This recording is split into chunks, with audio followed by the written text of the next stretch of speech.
Sehingga kini, 8,600 belia dan beliawanis telah menjalani latihan di kapal layar diraja KLD Tunas Samudra, Anjuran Tentera Laut Diraja Malaysia TLDM. Program diperkenal bagi memberi peluang kepada masyarakat luar merasai sendiri pengalaman serta mendekati tugas rutin TLDM.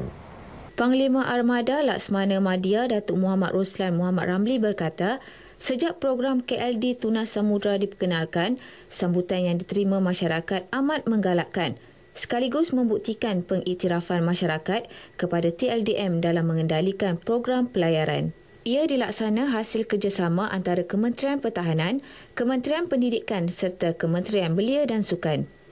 Kita memberi tumpuan kepada belia-belia kerana untuk memberi iaitu menedahkan mereka kepada ilmu-ilmu kelautan, ilmu-ilmu navigasi dan merasai macam mana kehidupan sebagai seorang yang berkecimpung dalam aktiviti maritim.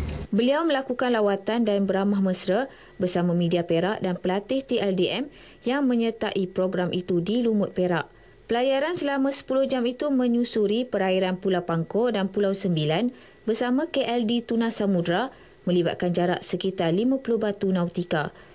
Sepanjang pelayaran, media dan pelatih diberi pendedahan mengenai asas-asas pengendalian kapal dan pelayaran termasuk menurunkan layar, memanjat layar serta mengenal ikatan tali.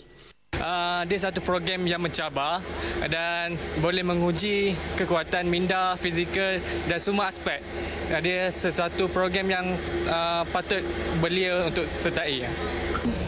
Buat saya minat sebab satu dia untuk kalangan Indian, especially ladies, kurang peserta.